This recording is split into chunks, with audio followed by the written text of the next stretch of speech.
So I've got a 2014 MSX125 Grom, okay, and the indicators I have an issue with.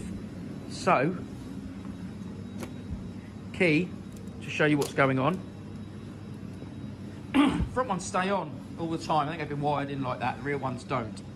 But when you put the indicators on, you have flashy, and you put the other side on, and they just stay on. So I'm going to change the flasher relay, and the flasher relay is behind here. Let's get on. So first thing you need to do is remove this screw and loosen that one. Okay, so remove the top one and loosen the bottom one. Looks like someone's replaced one of those with a bolt over the years. So we'll have a look at that. So you undone this one, you pop it off from there. You prise it apart, pop it off. Same the other side, and then you pull this forward. And there is said flasher unit. So, see what happens.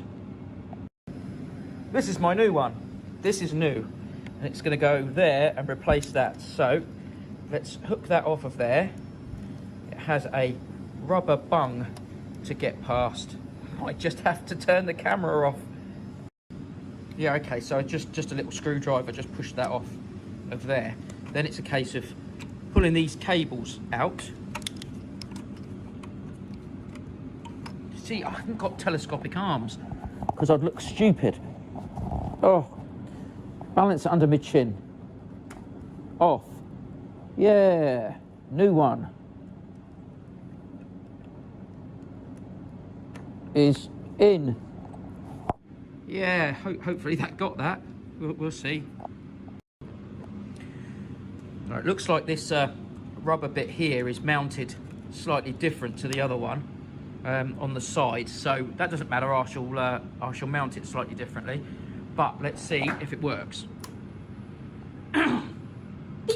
Whoa, that's the horn. Okay.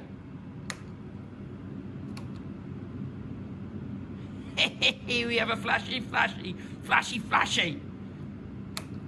Okay, so now I'm just going to mount that back up, push that back on, bolts back in, tighten them up, and it's done. Job done.